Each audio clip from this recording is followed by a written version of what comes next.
Welcome to the latest episode of Here's What We Know, the podcast of unexpected conversations. Before I get started, as I always do, I want to thank my sponsors and encourage you to explore their businesses because without them, this is not possible. And today's guest, this is the first time I've ever had more than one at the same time. Ooh, exciting. Our investigative journalist and former White House correspondent, Hunter Walker, and journalist lawyer, and they described you as a social media presence. Luppe B. Luppen. And they've written this book. I've still got my note paper in here. It's called The Truce, Progressive, Centrist, and the Future of the Democratic Party. Gentlemen, how are you? How are you? Thanks for having us. Yeah, we're doing great. I really am glad to be on. Well, I'm thrilled to have you. I think I enjoyed the read. I enjoyed the insider's account. And I enjoyed all the little things. As I told Luppe before you got here, Hunter, you guys tell a lot of inside stories. And what I'm after is the inside story that you didn't tell. The inside stories are the inside stories. That's what I like. How did you first of all arrange this access? So, Luppe and I both have a lot of experience covering politics. The two of us kind of met 10 plus years ago in New York in media circles, and then re-met when I was down in DC and I was covering Paul Manafort's trial. Oh, Manafort. And actually bumped into Luppe. Yeah, Luppe was in the back of the courtroom, sort of preparing he'd been an anonymous, as you say, social media presence, and was kind of preparing to unmask himself and become a writer. And I was like, man, like we've got to cover this stuff together. So we had a lot of the contacts. And I think one thing we strove to do with our book was, we were part of covering Trump. There's so much need to cover Trump, given that he is such a threatening figure to, the American order as we've known it. And so he tends to take up a lot of the oxygen in the room. But, frankly, Democrats and their party is half of the story. And there just hasn't been that kind of inside coverage in the Democratic Party compared to what we've seen with Trump, where, we know who is up and who's down in his orbit in a given day, what soda he's drinking, and he's posting, hundreds of times a day, each of his daily obsessions. So we really saw a void on the Democratic side of the aisle. And I think it helped that, Democrats recognize these questions. They know that, the central thing we confront in the truce, which is, who's going to lead this party after Biden and how are they going to do it, is in dispute. And they are, I think, eager to litigate that conversation. So that helped us, along with the contacts that we have these 2 years of hundreds of conversations with people at every level of the party. And I'd like to think we were able, and you'll see it with a couple of the inside stories in the book, to take people behind the scenes. And, we directly report conversations that took place between people like Barack Obama, Joe Biden, and then we personally went on record with folks like Bernie Sanders and Alexandria Ocasio-Cortez. And I'll tell you, I think as you said, you're in it for the stories, and we are too. For my sins, I have been a social media presence for a long time, and so I'm used to boiling things down to, 140 or 280 characters in the soundbite. I know how that is done, and the reason to write a book and not to write a tweet or to write a 700 or 800 word op-ed is that you do get a chance to tell the stories of what's actually going on out there and to show people how these different stories interlock and create the sort of tapestry of the Democratic Party that, as Hunter was saying, we think has sort of been ignored over this last half century of fascination with Donald Trump. I just to keep it on the Democrats for a little bit, and it's fascinating. I just interviewed a guy who wrote a book about the 1968 election, and Humphrey and Johnson and Nixon. And I'll be honest, I see a lot of the similarities with Barrack and Hunter, not Hunter, Joe. Did you guys, did you, it was an interesting relationship and it still is, isn't it? Absolutely. I mean, as I was saying earlier, we strove to get these kind of behind the scenes conversations and illuminate, some of the personal drama that frankly, defines Democratic Party politics. And the relationship between Joe Biden and Barack Obama has no shortage of that. What we found is that, as the 2016 race approached, Trump was in the mix. Hillary Clinton had already announced, and Joe Biden was sincerely considering throwing his hat into the ring as well. And, as vice president, that really would be his prerogative, right?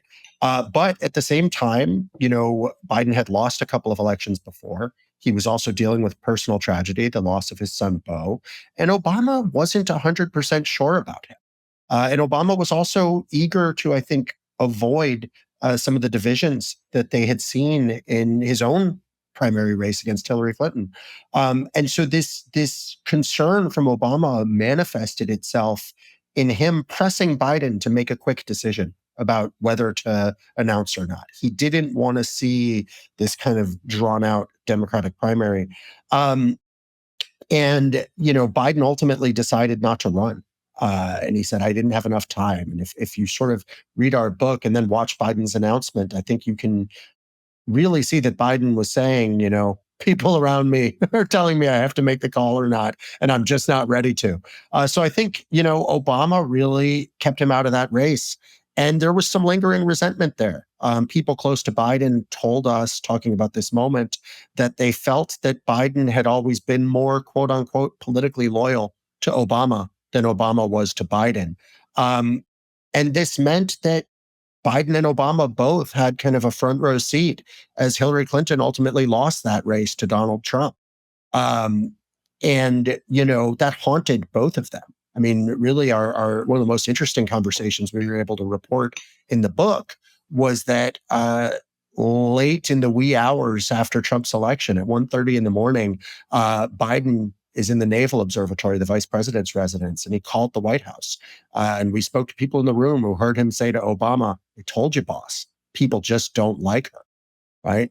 And referring to Hillary Clinton. And essentially Biden was participating in what may be history's greatest I told you so moment with his former boss.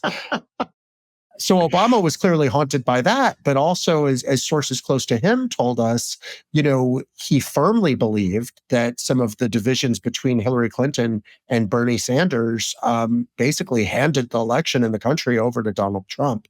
We found data really backing that up. I mean, I think if you look at the number of Democratic voters who seem to have stayed home in 2016, that was decisive. Obama certainly felt it was. So you fast forward to 2020, and we uncovered a little bit more of Obama's role behind the scenes. First off, in the truce, readers can see this speech that Obama delivered at the height of the Trump administration to the Democratic House freshmen, where he talked about his view for what the party needed to do and his strategy for confronting Trump.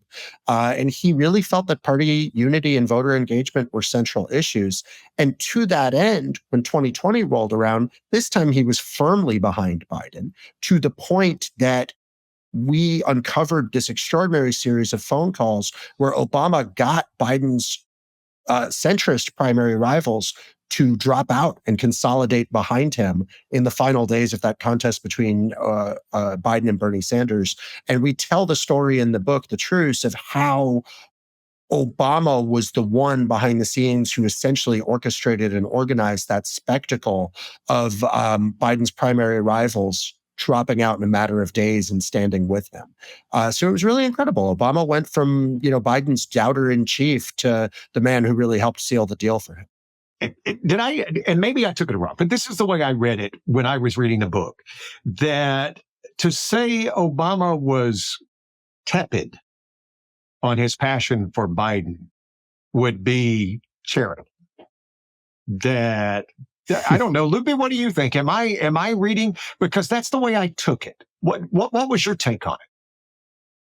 I think there's certainly something to that take. I don't think that I think that of Obama fundamentally is a pragmatist, as much as he has the real ability to inspire his audience to tap into those sort of, the loftier rhetorical notes of idealism. As a politician and as someone who is an operator within democratic politics, I think he is a very pragmatic and calculating politician, someone who thinks a lot about what he can do, what he owes, where changes can be made.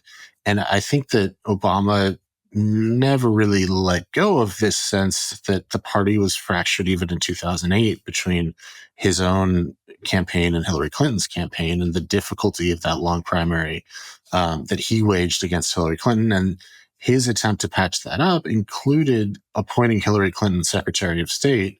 And I think there was a sense that Hillary, having had such a strong performance in that primary, that she had some sort of residual claim to try again at the end of his administration. And I think that is probably also a part of his calculation. But I don't think you're wrong to think that he, in looking at these players, I don't think he works on the basis of inspiration or like warm personal feelings to begin with. I think he's really trying to win. And that is probably his main driver in deciding who to back and how to operate within a particular election cycle. So did he read it wrong? I mean, the straight answer where you can go, well, Hillary lost, right? But I don't think every time I've ever had any, when you read about Barack Obama or had anybody talk about him, is his savviness, right? His astuteness and observation, his ability to take and go ahead and do the math. Because, Americans don't like to do math. But he can do the 3 + 5 and carry the Y, right? Where did he get it wrong on Hillary?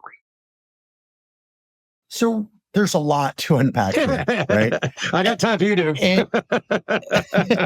And first off, I want to expand on something Luppe was saying and sort of underscore what this conversation in general says about Joe Biden, right?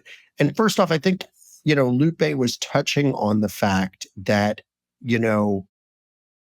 if you talk to people close to both Obama and Biden about their relationship, they will stress that the two are personally close. They served alongside each other for 8 years. Obama chose Biden as his running mate after, there was a little tension between them in the primary, as people might remember. There is a warmth and a trust there, right?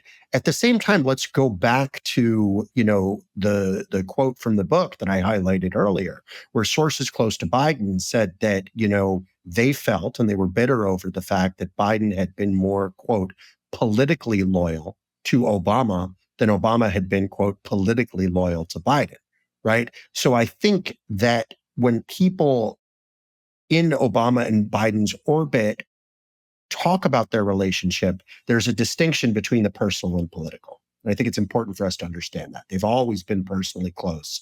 But, Obama may have had apprehensions about Biden politically. Now, let's understand that, we wrote this book, and it is a history of the last half dozen years or so of the Democratic Party, but it looks forward to the question of who will lead them and how, both in this next election and beyond, right? And yet we're on this call with you, and we've spent the first 15 minutes talking about Obama, a guy who hasn't been president for 8 years. Because he sucks all the air out of the room. Just like, as you say, Donald Trump, and not to comparing the same, because, there are particular people that I don't care how big the room is, when they're in, they're the center. Right. And I'm not, criticizing you for that conversation. Obviously, we wrote a lot about Obama in the book, but I think it's worth pointing out that sort of the fact that we're talking about Obama so far after the fact just shows, I think, how much the party as a whole, the public as a whole, kind of has doubts about Biden. Like, is this really it? Is he really the guy to lead the Democrats going forward? And I think Obama, as someone who recognizes his own acumen, who recognizes that he had a unique ability for bringing this coalition of young people, minorities, and other voters together to bring victory for the Democrats, he did have some of those doubts about Joe Biden. Now, you ask, what did Obama get wrong when he bet on Hillary over Biden? And there, I think it's important that we stress a central dynamic that we kind of explore in the book, which is, part of the question we were asking here in the truce, along with, who will lead the Democrats and how, is, America. And I mean, you're in California, we're in New York, so we know this all too well. This is by and large a progressive country, right?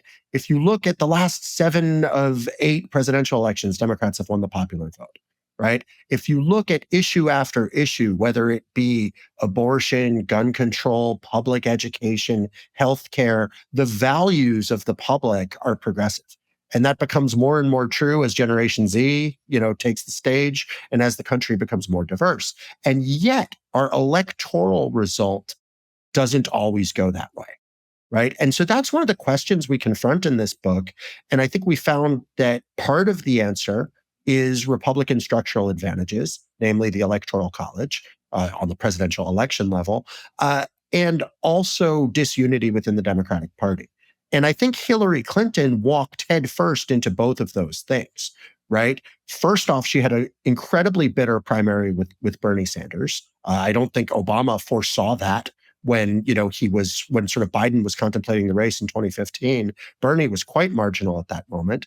And also, let's not forget, Hillary did win the popular vote, right? She just didn't sort of get the right alchemy of states to actually become president. So Obama didn't necessarily get that part of it wrong, but I think, what part of the story we tell in this book is that Biden handled his own primary with Bernie far differently than Hillary Clinton. And after they challenged each other, after Obama helped deliver it to Biden, Biden made all of this outreach to Bernie and progressives that we simply didn't see with Hillary Clinton. And it was in part to avoid those mistakes of the past. And that's the aforementioned truce of our title. And we chronicle all of this active work that Biden did behind the scenes, really delicate, deft political work that I don't think has been reported prior to our book to, build alliances with progressives like Bernie and AOC, who were involved in these unity commissions that defined policy for his first term. And then also once he was in office with progressives in Congress, including Pramila Jayapal in the Progressive Caucus, to get his legislative agenda through. I think that's interesting. When you go with that, I ask this: who right now is the standard bearer of the Democratic Party? Is it Joe Biden? Because I don't think it is. I mean, that's just my take. Is it Joe? Is it Barack Obama? Is it the squad? Is it Hillary Clinton? I don't know, because you guys are way more into it than I am, and I'd love to get your take. Well, it's an excellent question. I think I do think that you have to think of the incumbent Democratic president as at least a candidate for the standard bearer of the party. But he is, I think what we're documenting in our book is that he's the result of this sort of difficult compromise between progressives and centrists. And there's centrists who don't like Joe Biden, and there's progressives who don't like Joe Biden. This sort of the thing that maybe Obama was picking up on all those years ago is that Joe Biden is not a popular politician. He doesn't, typically enjoy a sort of fawning, adoring base, but he is so capable of being an effective politician. We've seen him, in the 2020 primary, we saw his campaign, and we talked to staffers from the early part of his campaign where they felt like they had just nothing going on. They were working out of a headquarters that had brown water coming out of the taps, and they couldn't get anything right. And Kamala Harris was taking shots at him at the first primary debate, and they didn't really feel like they had an answer for it. And he managed to cobble that together into a win and into uniting the Democratic Party and into defeating Donald Trump, who's a very dangerous but also charismatic Republican leader. And I think the answer is that Joe Biden is the standard bearer of the Democratic Party right now, but it's obvious that there are a lot of contenders who want to define the Democratic Party's future, and they have very different visions of what that will be. So, and I think, Hakeem Jeffries, for instance, is someone who has just recently risen to be the leader of the Democrats in the House, and someone who hasn't really emerged on the stage with his own claim for what the Democratic Party is going to be in the future, but who's going to play a major role in deciding that. Hunter, do you have any take on it? So, I would say, again, the fact that, we're even asking this question says a lot about Joe Biden's standing. Agreed. Right. And there's a lot of indications that his standing is quite weak. I mean, we've seen polling that indicates that he's in trouble heading into this even election. Amongst Democrats. Given the choice, it is. It's amazing. And this is I don't have an agenda. I'm just literally trying to get you guys and I want to know what you know. Absolutely. And I think a big part of the reason for that right now at this moment is the conflict in Gaza. And I think if you read our book, The Truce, you can see how that conflict is kind of uniquely suited to straining and blowing apart this coalition with young people, people of color, and progressives that Joe Biden so carefully built. And that work is totally in danger right now. That being said, I think two different things. First off, there's a lot of data showing us that, polling the year prior to a presidential race is just not worth the paper that it's printed on. And I think, after their victories in New Hampshire, which as of this taping are the most recent primaries, you saw both Trump and Biden essentially declare, okay, our rematch has begun. Now the general election is on. Right. So I think we are only about to see how Joe Biden is really doing. And also, I think, like Obama before us, history shows that maybe we shouldn't necessarily count Joe Biden out. Right. That being said, look, the man is 80-something years old. Best case scenario, he's only got one more term in office. And I think there's no question that, even if he is the standard bearer through this cycle, the space of a figurehead atop the Democratic Party is open, and it's an open question in the future. And one thing we tried to do in the book is sort of highlight different polls within the party and different figures such as AOC in the Squad, such as Sanders, and such as Ro Khanna, who I think are part of this conversation. And could emerge as leaders going forward.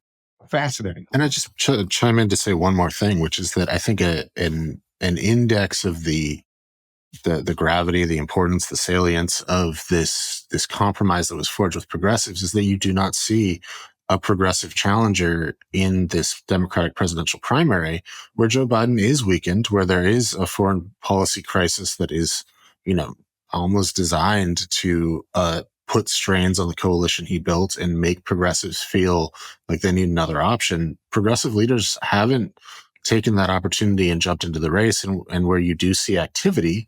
And I think this is also demonstrating that the Democrats have moved toward the progressives and formed an alliance with them, as you see it in the center, where you have these the sort of fringe figures like RFK Jr. running as an independent, trying to appeal to Democrats, and also Joe Manchin making noises about potentially joining some sort of no labels ticket and running as a spoiler in the general election. Those are centrist figures who are making more noise about challenging Biden at the polls than progressives are at this juncture. I think it's a tremendously good point. It is. You're exactly right. I mean, there's nobody who's won up and said, "Hey, this is it," and this is my take. And listen, it never hurts my feelings if you tell me I'm wrong. Just so you know, I'm not that guy. But I think Trump and Biden desire each other because I think they're the only people they think that can beat each other. Right? That if you bring anybody else in, they beat Trump a zillion points. If you bring anybody else in, they beat Biden a zillion points. Because people, when they do the polling, and I mean, nobody sees some of the president's gaffes when it comes to speaking and wandering on stage and feels good about it. I don't care who you are. So there's a concern, and everybody says that. What is it? 76% of the people say, people polled said, he's too old. 76%. And that's both sides. That's the one thing Americans agree. But you sit back and go with that. But I think it's a great point that I never thought of, Luppe, about that he has coalesced to everybody goes, okay, we're getting behind this guy and we're running. Can we take a quick break? I want to come right back because I want to get, there's so much to do. And the book is great. The book is great. Forget your own political views. Scrap that. Read this for the history that it is. Because to me, that's what it is. It's a wonderful history book that you get this really cool insiders mix into how these things are all working and these huge personalities and these vastly different ideas of how government and America should work. It's just great. It's called The Truce. We're coming back with Hunter Walker and Luppe B. Luppen right after this.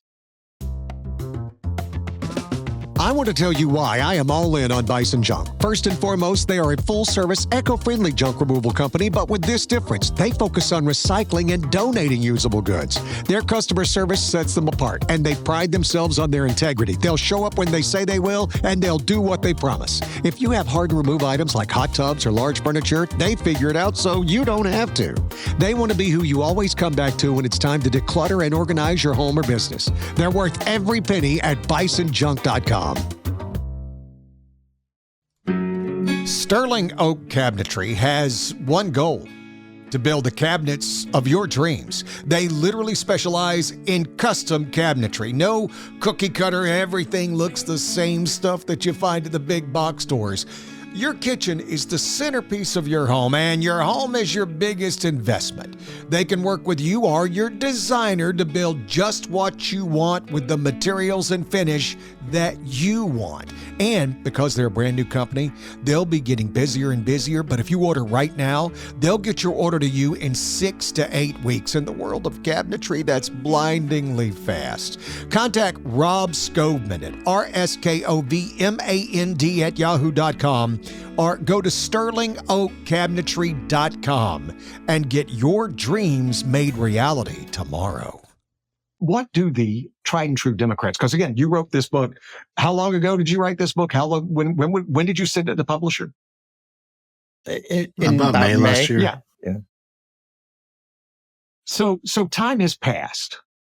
Where do you think the party, when they look at Joe Biden, and before we even get to that, you've got to tell about the Kamala Harris situation, right? Because that's a fascinating part. Can you expound upon that? Because I don't want to take your stories away from you. So, as you were pointing out, Gary, and we're so grateful for your kind words, by the way, our book, The Truce, is really a history book. And both of us are reporters. We are not pundits. This is not our take on democratic politics. It was an effort for us to conduct a top to bottom survey of the party. And in doing so, we talked to insiders to hear about their experiences and also to paint a picture for readers of the personalities and characters and moments that define democratic politics. And obviously, one of those personalities is the vice president, Kamala Harris. And I think, as we discuss how the future leadership and direction of the Democratic Party is an open question, it is perhaps most striking that we are not, automatically assuming the current vice president would be that standard bearer going forward. And I think the reason for that is that she's had a lot of missteps, and a lot of Democrats have doubts about her. And what we found is that, first off, her 2020 campaign, we tell the story of it in the book, it was horribly mismanaged. There was infighting. There were two competing centers of power. One of them was her sister, who was really heavily involved. And she flamed out far earlier than I think anyone could have expected. And that left staffers, extremely frustrated. And that view of her has continued, into the White House, where she was saddled by the Biden people with immigration, which was a real, political hot potato, if you will. I think that led to bitterness between the vice president and the president's office. And, we heard this extraordinary tale from one of her staffers who just said, I'm not sure, I don't think that this woman should be president. And I think an important point to make as we discuss Vice President Harris is that, she is a trailblazer many times over. She's the first woman of color to serve as vice president, the first woman to be vice president. She similarly had a slew of firsts in her career as a prosecutor in San Francisco, and obviously in the Senate for California. And so she's achieved a lot and she's overcome a lot. So I think, it's important while discussing doubts about her to acknowledge how successful she's been in uniquely difficult circumstances. At the same time, I think, her fans tend to dismiss criticism of her by pointing to that and by saying, oh, it must be racism and it must be sexism. And I really don't think it's that simple when some of these doubts about her that we were finding were being voiced by people who literally had worked for her. And they believed in her so much and wanted her to succeed so much that they devoted their careers to her and then just came away with doubts. At the same time, she's really struggled out of the gate. She's struggled in 2020. There are some indications that she may be building a better relationship with Biden world and that she may be sort of finding her footing.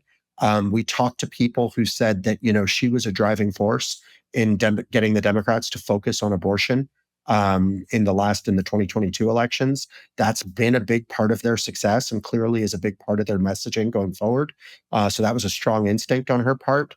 And also, Biden's campaign manager this time around, Julie Chavez Rodriguez, comes from Harris's orbit. So that seems to be a bit of a vote of confidence in her going forward. But yeah, there's been a lot of doubt swirling about her. And I think along with, mismanagement and personnel stuff, people really attributed the concerns about her to what has been, as we document through uncovering some of even her deleted writings from the internet, kind of a career-long reluctance to define herself in the terms of the modern Democratic Party. She didn't want to occupy the progressive or the centrist lane. She always tried to sort of find a middle way. And I think it kind of left her stuck in the mud. Counselor, your take? Yeah, I think. Well, I'm with Hunter on that exactly. I think he's got it exactly right, and I think as two writers who are white men coming to cover this phenomena, we were not looking for a particularly negative portrait of Kamala Harris, but we wanted to talk to the people who'd worked in her campaign, who'd worked in her office, who were, had signed on to make her the president of the United States, and find out why they thought it hadn't worked, why they thought their message hadn't, resonated, and why they weren't able to get to the voting stage of the primary, and then how she became the vice president after that. And so in working to tell that story, this portrait is what we came back with. And I think you take from it that, number one, she has a tremendous number of achievements. She is, as Hunter said, the first in a lot of ways.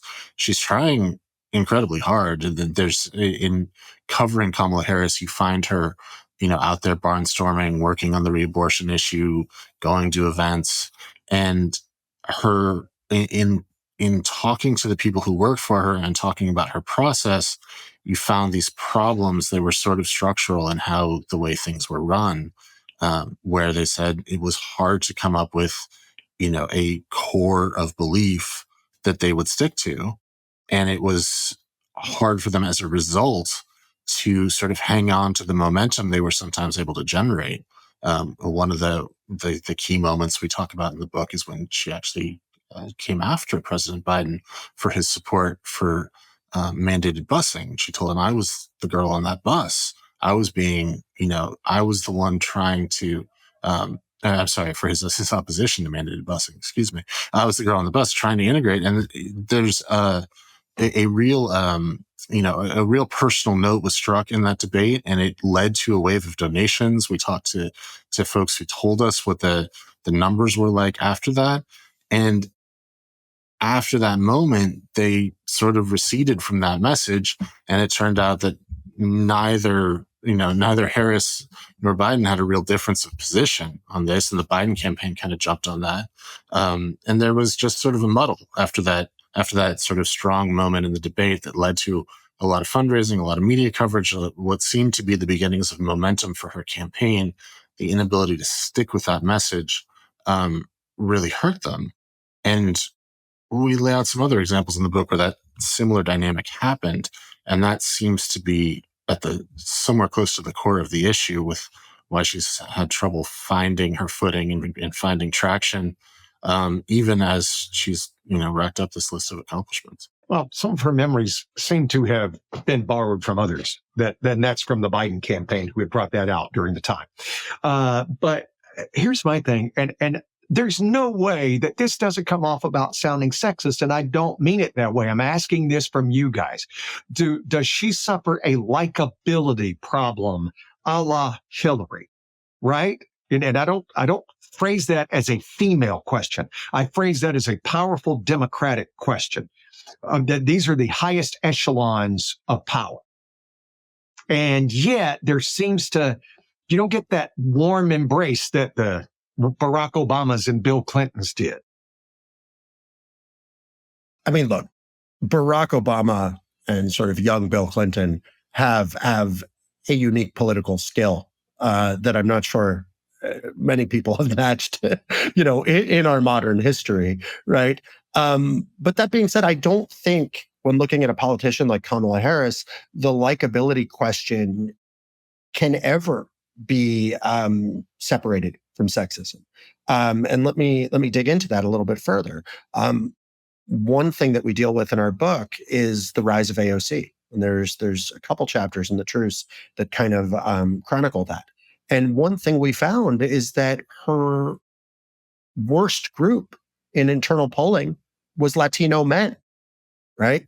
And it was men who might otherwise be Democratic.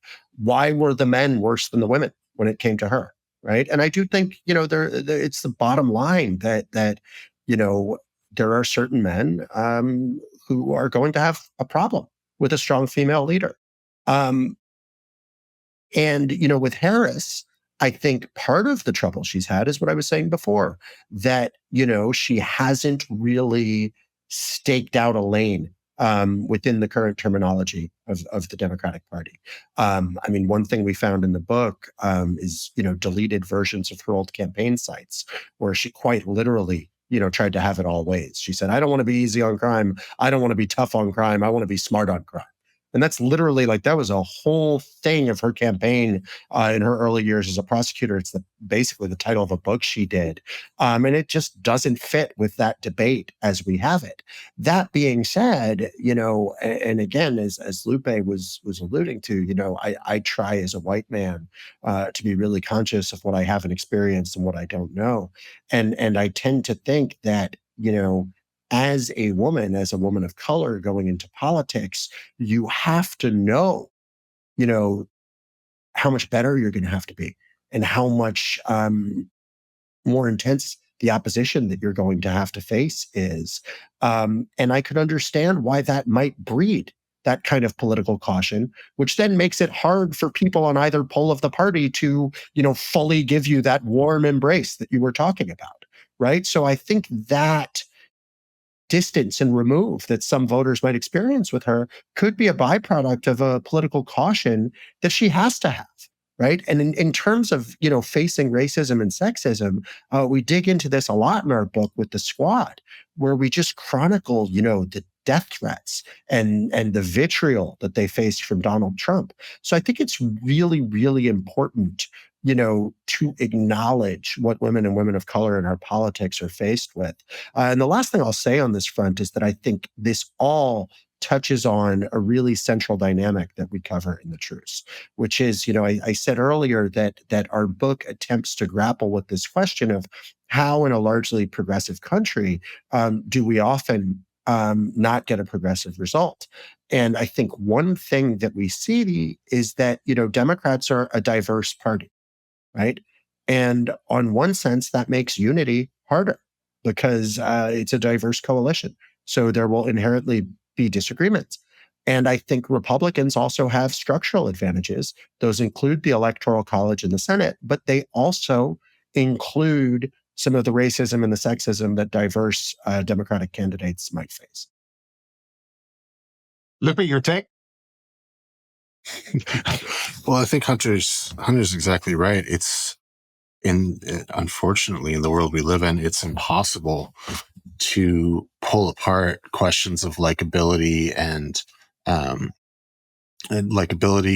political promise from sexism and racial attitudes. Those things are intertwined in how the American public reacts to a politician. And I think it is sort of inarguable that women face a harder climb getting voters to think of them as elected leaders, to be willing to vote for them. And that is an unfortunate reality of our politics, and one that, it cannot just be waved away. And I do think that there are still valid critiques to talk about with elected leaders. And I think the reality of challenges like racism and sexism is that you have, it throws into starker relief weaknesses that a candidate might experience. I think even a male candidate or white candidate who had trouble staying, linked to one position would find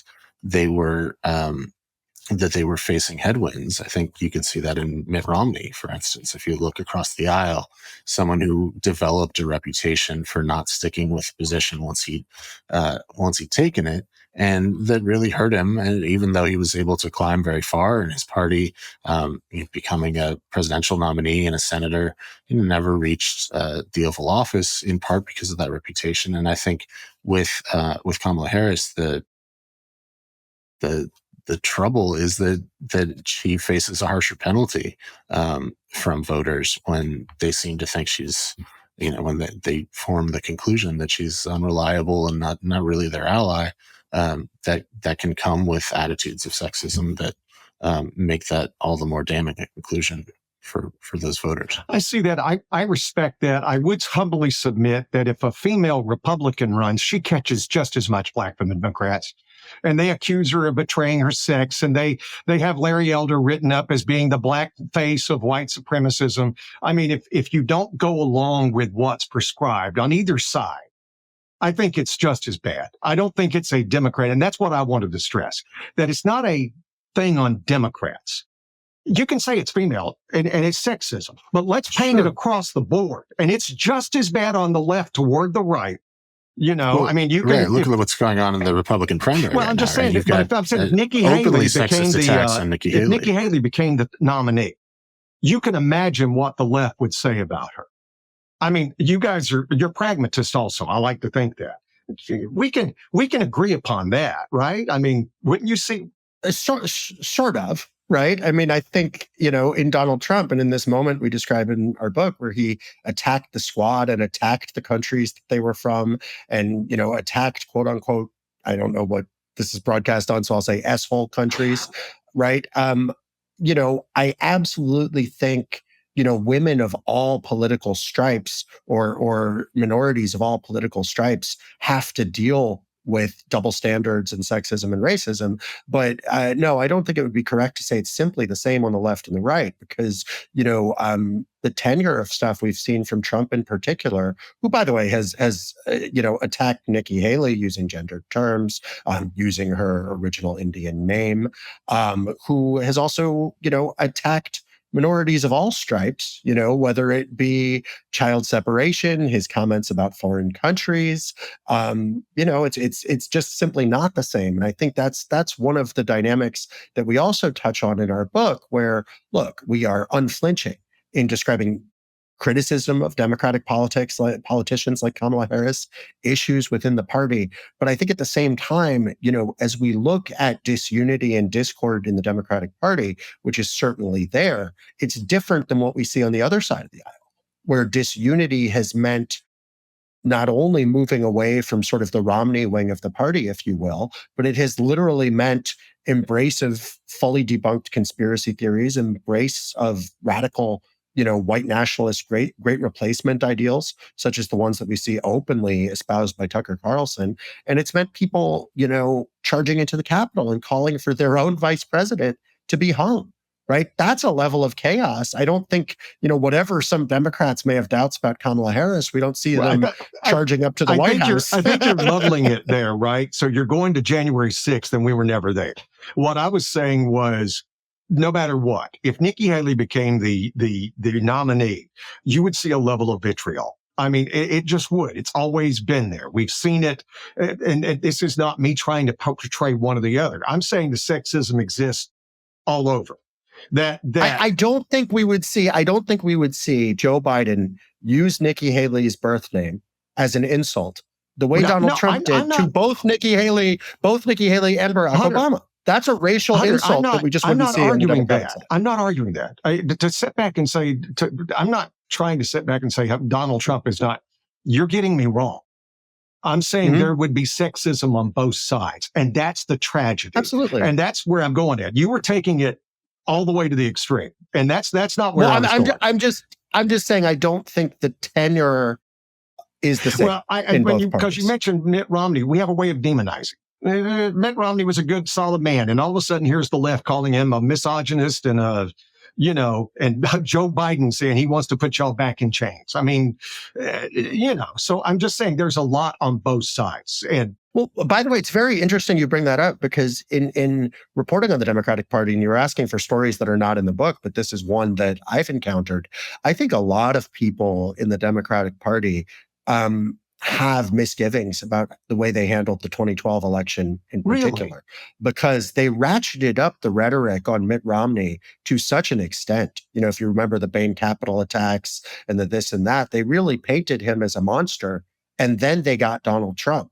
And it sort of created a bit of a boy who cried wolf scenario where it was harder for them to raise what they considered very valid alarm bells about Donald Trump because they had sort of done such effective work demonizing the Romney wing. So I think, in that sense, you're correct. There's attacks that happen on both sides of the party, and there's actions on both sides of the party that have led us to what is a uniquely fraught moment. I think it's go ahead, Luppe. I don't want to cut you off. Go ahead. All right. To back up your, I'll back up your point a little bit, which is to say that in running for president, right, in a contest for the White House, you have people on both sides, partisans on both sides, who are committed to winning and who will push the envelope of what they're comfortable with to try to get there if they think they have a way to appeal to voters. I don't think Democrats and Republicans are the same on these issues. I think Democrats have more constraint about what they feel comfortable doing. And I think those constraints are both principled, but also pragmatic, and the Democrats have real bases in, amongst African-American women and activist women and people who care deeply about these questions. I think, Kamala Harris has her own very avid supporters who, are very vocal and who are a factor in politics. And Democrats think about how best to win. And I do think that, in a presidential race, if anyone's the nominee, they are going to face attacks, from the party that's trying to oppose them. And they are likely to be up to whatever line that party is willing to draw. I think that's correct. But I also do think that the two parties are different in character. And the reason that you see that you often want to reject the equivalence between them is because Republicans go so much further, and that I think that's inarguable too. No, I think that's amazing. And I know I have limited time when you guys left, and I don't want to think. And again, I appreciate your answers, and listen. I'm here to learn, and here's what you need to know about any debate I'm ever in. I'm secretly pulling for you because if you win, that means I've learned something. If I win, I've learned nothing. All right. So that's what you need to know. And I wanted to catch up with you because things have changed since you've written the book. And I was talking to Luppe a little bit before we went on. And okay, what has Israel and Gaza What kind of turmoil has that turned into? Because as you were saying, yeah, there's been some very interesting things that happened. I mean, John Fetterman has been staunch in his support of Israel. AOC has been, I don't know where she's at on that. She's not where Ilhan Omar is, Ilhan Omar. I'm sorry if I mentioned her name. But she's not there. So it seems like there's a chasm that's starting to create there. Am I wrong? What do you guys think? Absolutely, there's been a lot of tension created by this foreign policy crisis in Gaza. There's a huge progressive backlash to the U.S.'s support of Israel's ongoing campaign in Gaza. There is, I think it is, as Hunter said many times, almost perfectly designed issue to put pressure on the coalition that we document in the book between progressives and centrists. And it's one where we have already real evidence of fracture within that coalition. We talk extensively to Congresswoman Pramila Jayapal, who's the chairwoman of the Progressive Caucus in Congress, who was a big ally of the Biden White House, worked closely with Joe Biden's first chief of staff, Ron Klain, and you'll see in the book, if you pick it up, that she had formed a warm relationship with him, felt like she could get in with the White House and get them to do the things that she needed. And she was there for them. And she was, at the time we talked to her, sort of looking at transition in the chief of staff's office, where Ron Klain was leaving and Jeff Zients, Biden's current chief of staff, was coming in, and she didn't know him as well. And we saw in an interview, I think 2 weeks ago now, where she's talking about the war in Gaza, talking about how she, in her words, was risking splitting this coalition. And she cited, not only the foreign policy, but also changes in the White House staff that were giving her real pause about whether Joe Biden was still the same partner that she thought he had been. And that, I think, for people who read our book, you'll see a real connection between what's in the book and what's in that interview, showing that these events can put pressure on political coalitions and can divide Democrats. I've made the point already, but I do think that the coalition itself is probably insulated Biden from facing a primary challenge this year. And I wonder if this had happened earlier, whether that would be the case. Hunter, what's your take? So, I mean, I think what Luppe points to is the exact moment in the story I would. I mean, I think readers will see a conversation in our book with Pramila Jayapal that shows how much Biden has had to rely on progressives and shows how much work he's done behind the scenes to bring them on board. And now you see those very same progressives sort of really balking, and I think, the Obama coalition was young people. It was women. It was people of color.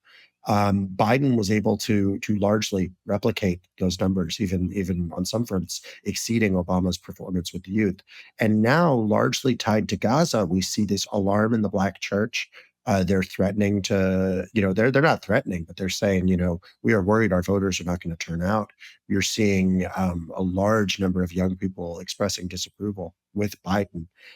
So I think our book, will help people understand how important those groups are to Biden, how dangerous this current moment with Gaza is for him. And I think Gaza is a really perfect example of that phenomenon we were all touching on earlier, of just that, like, in a diverse party, it's going to be hard. Biden needs to hold on to the Black vote. He needs to hold on to the youth vote. He needs Jewish voters. He needs Arab Americans in Michigan. And he needs them particularly because he not only has to win the popular vote, he has to win the Electoral College, which is a big advantage for Donald Trump. So I think, Gaza is a huge issue.